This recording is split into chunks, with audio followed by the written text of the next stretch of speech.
Je suis Monica Arnedos. J'étais aujourd'hui tiers d'une session qui s'appelle Médecine de précision pour tous.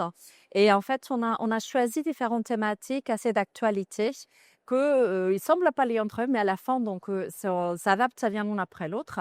Donc, on a montré l'utilité, au pouvoir, l'utilité de l'ADN tumoral circulant. Donc, aller chercher l'ADN de la tumeur à la circulation sanguine dans une prise de sang pour pouvoir identifier des altérations moléculaires, pour pouvoir aussi adapter les traitements en fonction de ça. Et à quel moment on adapter les traitements? Ça, c'était présenté par François-Clément Bidard de l'Institut Curie.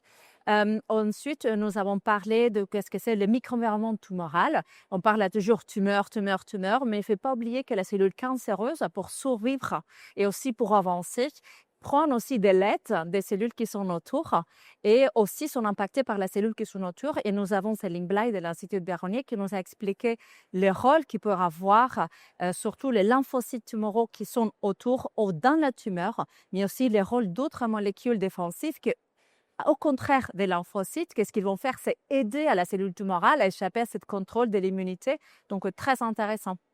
Après, nous avons demandé à Erin Casseretier, qui est une chercheuse ici à Bordeaux, de nous expliquer comment on peut donc créer des avatars, donc deux modèles très précis de la tumeur, qui reproduisent non seulement les caractéristiques de la tumeur, mais aussi cet environnement, pour pouvoir étudier ces caractéristiques différentes, mais aussi dans un futur, utiliser ces avatars pour choisir davantage le traitement pour lequel on pourrait avoir une meilleure efficacité chez notre patiente.